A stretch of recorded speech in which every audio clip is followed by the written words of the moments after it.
All right. Hey, welcome, folks. Mil-Spec Opsmunk here. It's going to be your Sitrep. It's 4/4/2024. We're coming to you live here from the Monkey Lounge in the great state of Texas. As we get into the deets, we're going to talk about a lot of different things. We're talking about this high alert that has been issued.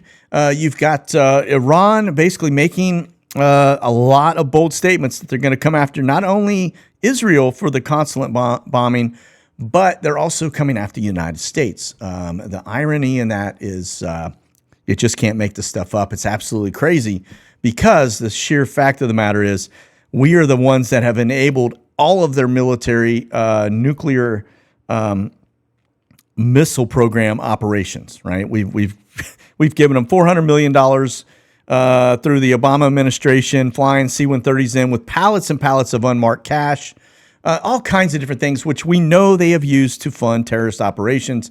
And we continue to unravel and unlock all of the sanctions that were put on against them to enable that missile program. And yet they turn right back around and tell us, hey, we're coming after you just because we don't like you. You are the infidel, right? And so anyway, we're going to talk about that. We're going to talk about some of this craziness as it relates to this solar eclipse coming up.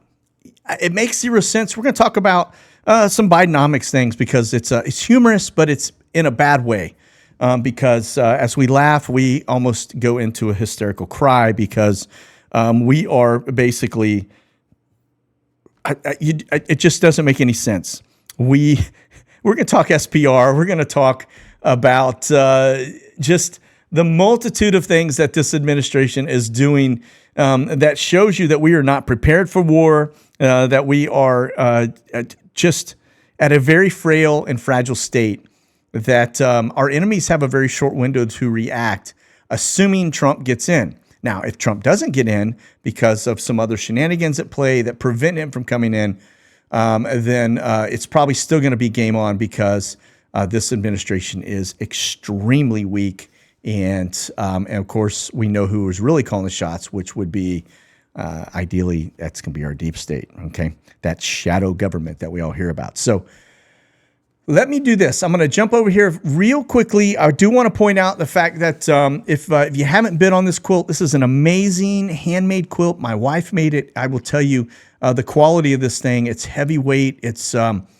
It really is. It's absolutely amazing. It's an 80 by 80 inch quilt. Current bid. This is we're raising money for Warrior Tradition Fund, which is a 503c charity that helps first responders.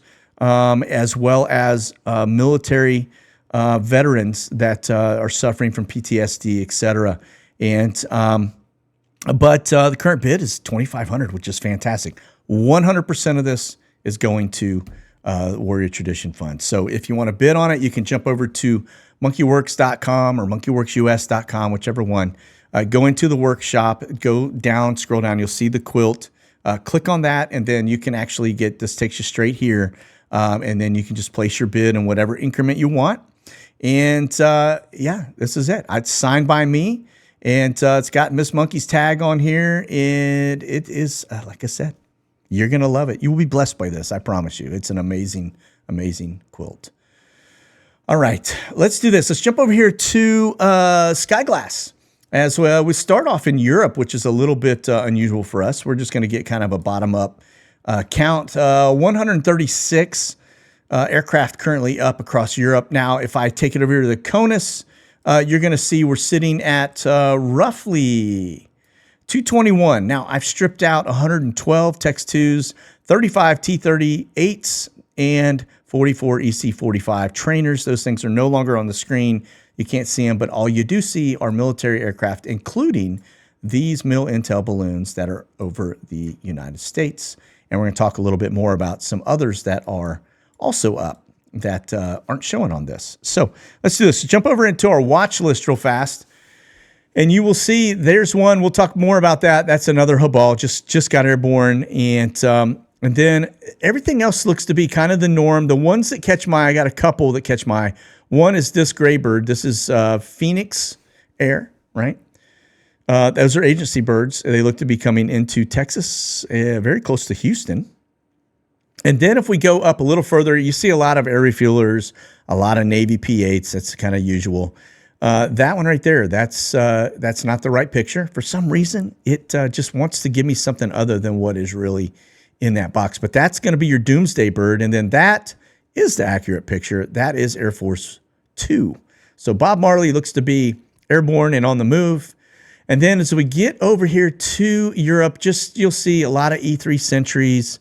What you don't see are the German Intel balloons. They don't seem to be showing right now. That I don't believe is an accurate picture. That's the Swedish, and I think that's an Intel bird. And then this E3 Sentry, we go down a little further. That, again, if I click on the picture, it gives me an AWACS, not accurate. But that is one of those Italian Intel aircraft.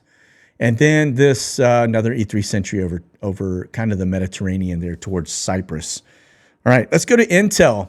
And just notice big transitions. I see some broken traces off towards Hawaii. And then, of course, I am looking at some stuff down to, looks like Port St. Lucie, Florida. That keep in mind there is a nuclear reactor down there.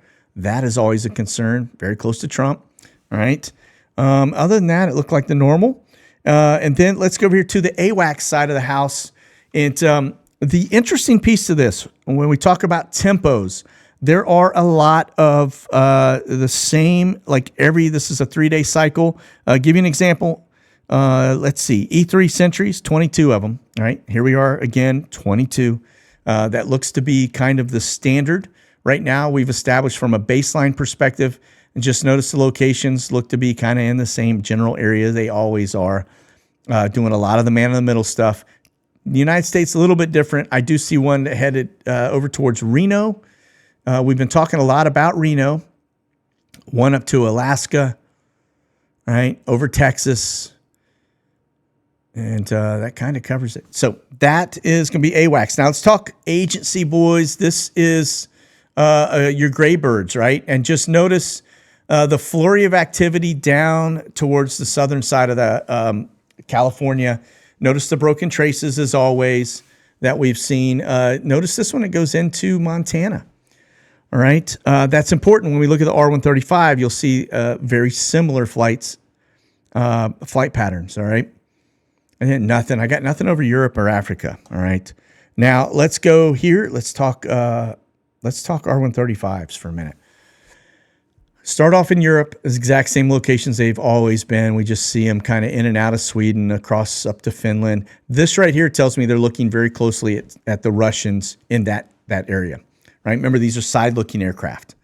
And so, and then, of course, around Taiwan, remember, Taiwan just had a 7.5 earthquake that took place, or 7.4. But then notice that, again, we just saw the agency aircraft going into Montana. Then I see the side-looking, as they always are in that same general area. Just pay attention if you're up in that region, okay? All right, C-17s. Now, notice the traces to Hawaii are significantly less. That tells me that everything that was coming out of Hawaii, headed over to Europe, getting deployed, is already there. All right, probably F-22s if I had to guess.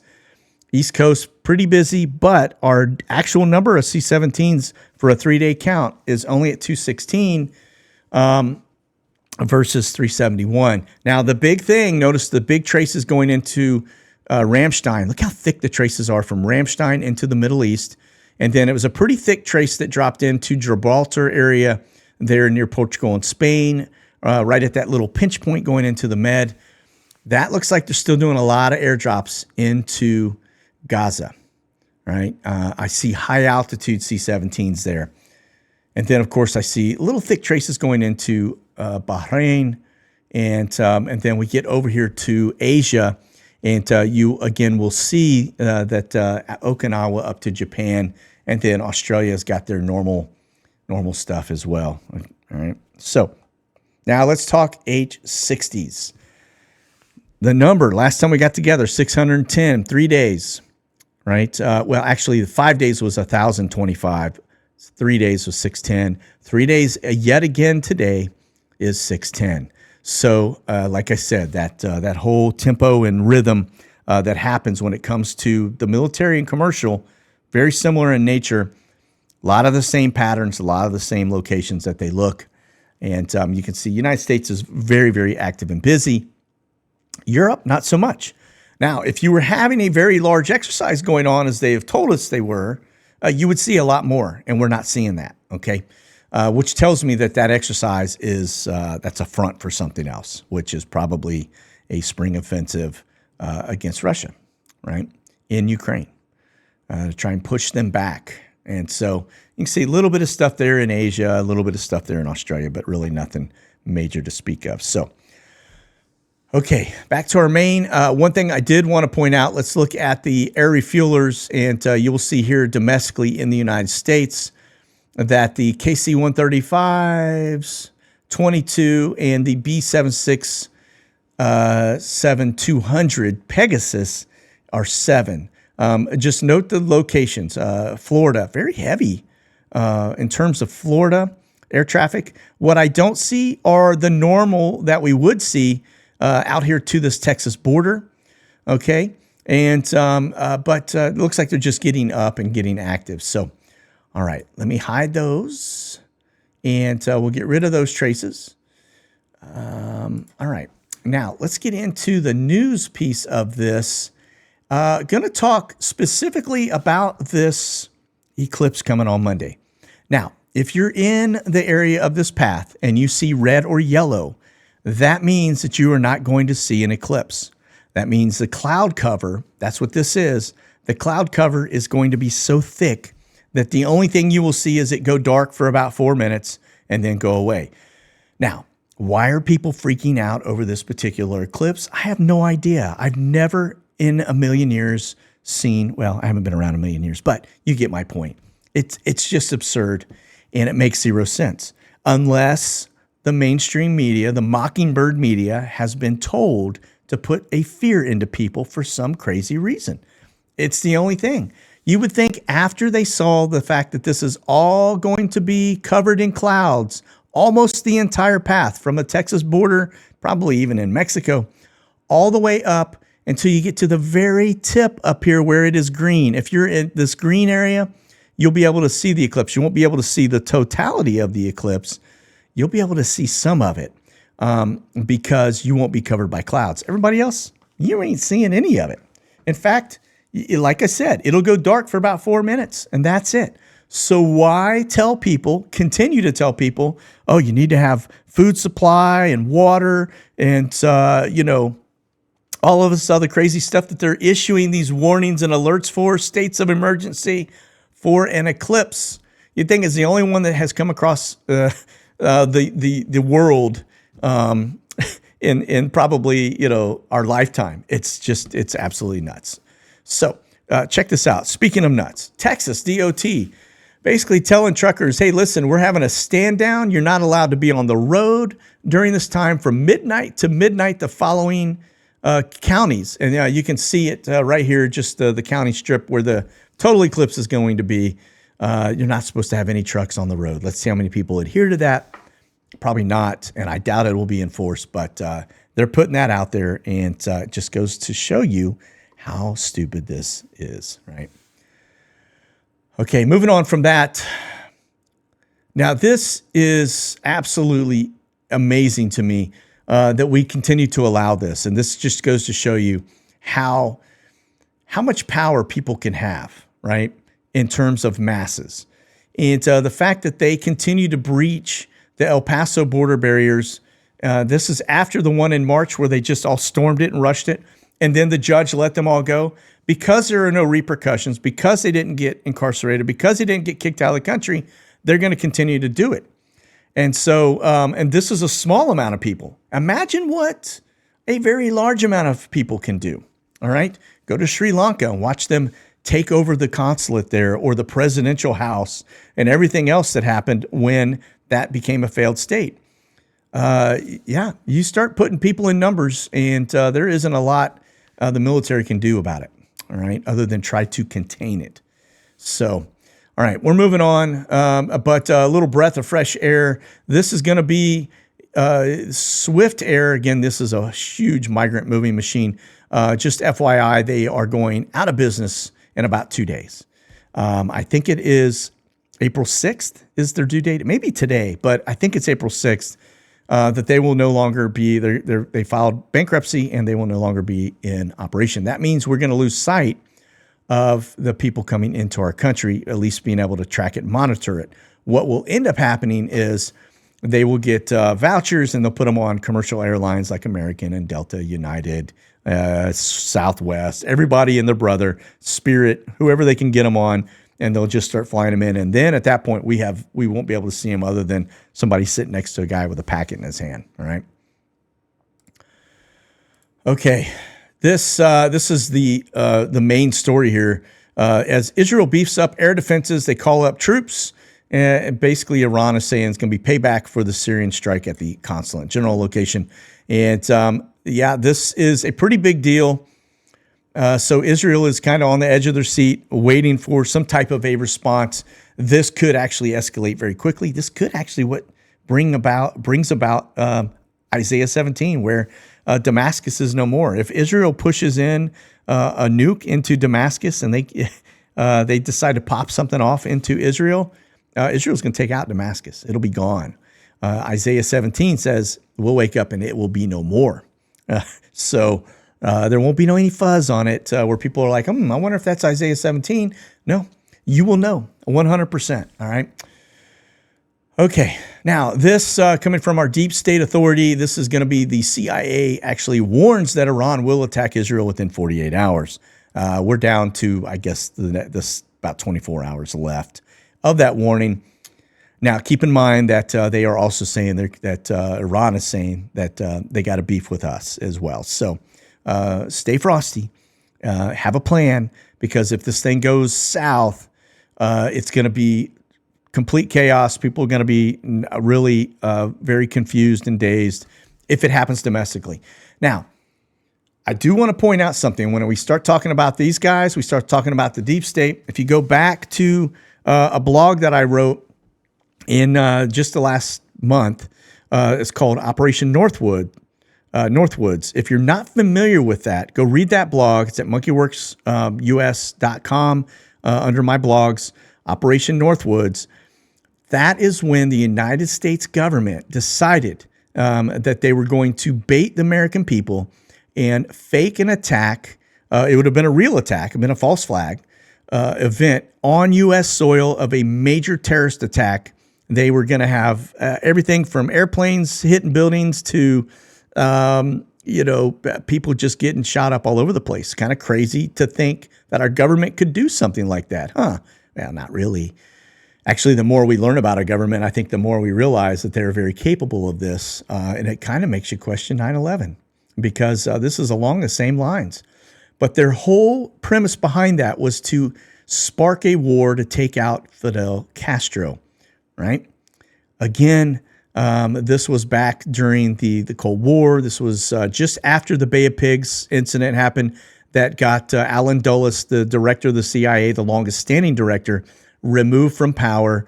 And we believe that is why the motive behind Alan Dulles and his intelligence community to take out JFK. All right. Now, we'll move on from that, but don't think for a second that they're not capable of doing something along those lines and blaming it on somebody else, i.e. Iran. Okay? Okay, here we go. This is Thursday the 4th, and it looks like he's putting on his jams. Yeah, questionable. We have had reports that he walks around buck naked in the White House at night, that he just going out around 2 a.m. looking for some ice cream, I guess. But anyway, he does put on his jams, I suppose, maybe a little onesie. But it looks like he's starting at 10, wrapping up at 5. And he's going to have a celebration of Greek Independence Day. Maybe he'll declare that a day of, I don't know, whatever. He'll declare it for something, because the guy's just, and then he'll forget he declared it. So, all right, Biden loses swing state in the latest poll. He loses most swing states in the latest poll as disapproval grows. Yeah, I don't think he's got any real approval. I think they're trying to bake in some fake approval so that if they do something else like they did last time, we will all, at least we won't, but there'll be many people that believe that he actually got the majority vote. So That is if we even have an election. But anyway, you can see Larry, Moe, and Curly up here on the stage. Yeah, let's just move on. It's like a wave of nausea hits you when you see those three, their faces. It's disgusting. Okay, this ought to tell you just how incompetent the current administration is. So they say that they're nixing the plan to refill Strategic Petroleum Reserve because it's too expensive, right? Remember he said, well, if it gets down below $72 a barrel, we're going to refill it all. Well, yeah, that didn't happen. In fact, it didn't get down to that low. Started in 1975. It's at its lowest level it's ever been. Let's go take a look at the graph. Let's just throw that out there. This is a kind of an interesting deal. But this is, let me turn off the DOT. This shows you where we are. 17 days of Strategic Petroleum Reserve right there. Okay. Look at the bleed off. Think about when that bleed started was he came into office. He sold a bunch of it to China, of all people. And then instead, now keep in mind, we are the biggest exporter of petroleum in the United States. Why do we not take some of that export and refill this, right? Just take it, ban the export for 30 days, replenish this. Because what this does is if for some reason we go to war and the military needs to be able to keep things going, there you go, right there. Again, you're basically taking away capability, which is a national security threat to our U.S. military by doing that right there. All right.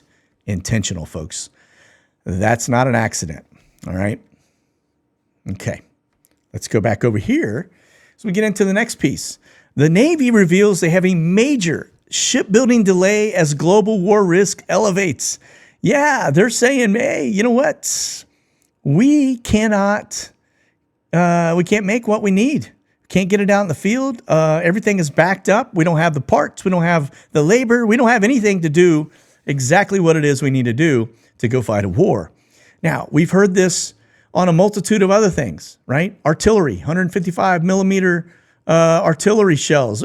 We just can't make enough of it. We've given Ukraine everything they had, and they've already blown through it all, and now we are short. Stinger missiles. Oh, hey, by the way, they don't make those anymore. So everything you just gave to Ukraine, guess what? Yeah, it'll come back online in about 2 years when Raytheon wickers the entire program because it's all been mothballed. All the tools, everything's been shelved, scrapped, whatever it may be. And, oh, by the way, it's outdated technology. So we have to update it to current standards so that, we can actually put something in the field that'll work. So that's that aspect. Now you go back and you look at Afghanistan and the fact that we left $12 billion worth of equipment out in the desert that is still good and still usable. And then you basically watch that stuff just kind of disappear into the cracks and it starts showing up in random weird places. Yeah, right. Yeah. This is intentional, like I said. All right. You know what? I love this right here. Election day will be Christian Visibility Day. Yeah, just leave it. I'm just going to park that right there for you. Remember what Flashbang just came out and said, that Easter, the day that our Lord and Savior was crucified for all mankind, that redeemed you and enabled you to go to heaven, because otherwise you're not going, right? There's only one path, and that's through Jesus Christ, right? His blood on the cross paid for your sins, past, present, and future in full, right? Comes out on that day and says, hey, this is National Transgender Visibility Day. Give me a break, right? And here you go. And then he comes back in and says, oh, I never said that. I don't know what you're talking about. Yeah, well, we kind of got you on video doing it, but not a shocker. All right. Hey, let's get into the NOTAMs. I don't see, I see a lot of stuff going on. I do look like I see Flashbang on the move. Looks like he's going home here. That starts here, I think, in 2 days. And it goes until, let me just click on it, April 5th to the 8th. All right. So that it goes all the way to, that's kind of interesting, to Monday, the eclipse day. All right. Well, there you have it. That is where we are. This is all turbulence and slop headed across the drink. And then I'm not seeing anything else. We did have a Chinese rocket that just broke up over California. I don't know what happened to it, but there was film of it coming in and breaking up across California, high altitude as it re-entered the atmosphere. But didn't see any boxes for that. Maybe that was a short-lived thing. So, okay, cyber attack. We get over to Bitdefender at the threat map, and you can see we are being lit up like a Christmas tree today. This is we're actually getting pounded today. So if you're having some weird fluky stuff happening, that's probably why. All right. Okay, Biggs Army Airfield. As we get into the deets on what's going on at our military installations, I'm just looking for big things moving in and out. That right there is American Airlines showing up from Philadelphia. Looks like a 787 900 Dreamliner. That's interesting. Brand spanking new. National Cargo showing up from Homestead, Florida. Two very unusual locations. We don't see those coming in from that spot to Biggs ever. All right. So I don't know what's going on behind that. My guess, I'm just going to float this out here. National Cargo out of Homestead down in Florida. Yeah, it's probably got a bunch of Haitians on that plane. I'm just putting that out there. My guess. And then it looks like from there, this National Cargo is going to fly over to Jackson, Mississippi. And then this one looks like you got a Delta Airlines in there too that is also going to Jackson, Mississippi. All right. So I don't know that. I mean, maybe some troops, but I'm really thinking immigrants. All right. All right. Again, you see American Airlines, Delta Airlines, that will uptick. All right. Because Swift Air isn't going to have, they won't be in business running operations. So, okay, Dover, the big thing here, just big 747s, and then just notice where they're headed, RZE Poland. All right, so again, moving big pieces, troops. Like I said, I think that's your forward operating base in Poland, just right off the border of Ukraine. All right, then this Coletta coming in from CVG 747. That's all I see are very wide body, large aircraft coming in and out of Dover, headed over to Europe. All right. Okay, this is Ramstein. Again, look at this camera flight going to Kuwait from there. Don't see it inbound. I see some smaller 737-800 from Kuwait. That's got a military, no bad aviation. Actually, that's not military. That one is C-130. That's probably, if I had to guess, probably taking some of the creme de la creme out of that's been pulled out of Gaza, sent to Kuwait. We put them on airplanes that go to Ramstein, and then we either send them back to the United States via charter or via commercial flight. And then look at this one. You got a 747 coming. That's a camber flight out of Kuwait City. So, all right. Well, let's watch it. Middle East seems to be really upticking right now. Okay, this is going to be RZE Poland. Again, this is Ukraine right here. This is the most forward operating base from the United States in the region. Of course, it is a commercial aviation airport as well, but you can see all the military coming in. German Air Force, the Brits. Let me go down. We got camber flight. Look at that, 747. Those two we just saw leaving or departing. Go down a little further. Let me see how many others we have. Duke, that's going to be a base commander. Atlas Air coming in from Hong Kong. Actually, sorry, leaving to Hong Kong from there. German Air Force. Pretty active, folks. Pretty active. That's the Brits right there. All military, everything I pointed out. Now, check this out. NATO to plan a long-term Ukraine aid. They mull a €100 billion fund. Watch for the United States to re-wicker money. Instead of having it earmarked for Ukraine aid, they will probably pump it into NATO, which NATO will then launder it and send it to Ukraine, which then it will get laundered again. And but that's their plan. I got to tell you, certainly feels like war is in the air. Okay, now speaking of that, that's the Ruskies right there. Russia has almost completely rebuilt its military. This is coming from a U.S. official. Yeah, so while all of us are looking at delayed lead times for manufacturing equipment, not going to make it in time, 2 years out for Stinger missiles, etc., Russia has managed to completely get their military back up to the level they need in order to go to war. So it is almost completely rebuilt. That's incredible. All right. Well, listen, there's a reason why. I'm just going to point this out, why Russia is still in the Bible when you get to Ezekiel 38, Gog, Magog. Russia, Iran, Turkey. 3 of the primaries. There is a reason they're in there and we are not. When you see that news I just showed you, that their military is 100% back up, ready to roll, okay? And then you hear about us, and our SPR is at the 17-day level.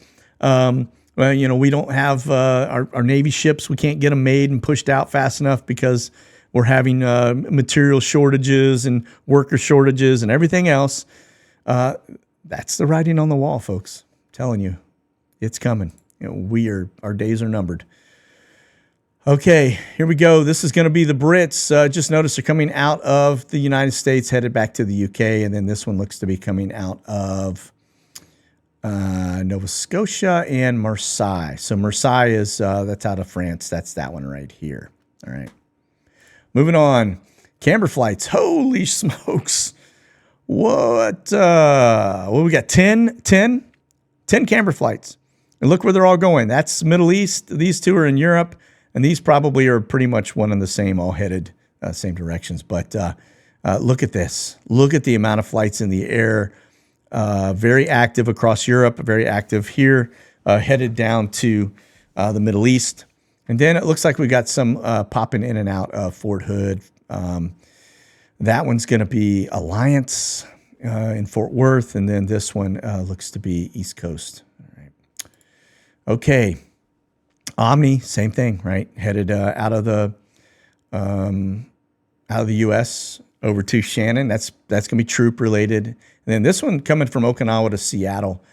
That could be a troop rotation, maybe. And then looks like another one rolling out of Anchorage down to that looks towards Okinawa. Let me just double check that. Yokota, Seattle, Baltimore, Anchorage to Kadena. Yeah, it's Okinawa. All right. Okay, now let's talk here. This is going to be Doha. All right. If you're not familiar, let me back up the location so you can kind of see exactly where this is. Sorry, I said Doha. This is not Doha. Doha's over here. This is Djibouti. All right.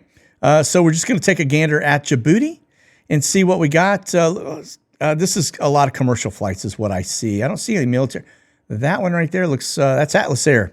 767 out of Kuwait. All right, so we do have some troops that have been moved down to this location out of this location. So here, down to here, all right, on the board.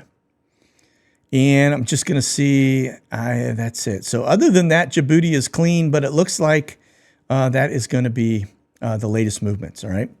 Now, check this out. I think Iraq is getting ready to start staffing up because of Syria, because Russia, Iran, Turkey, very heavy presence inside Syria.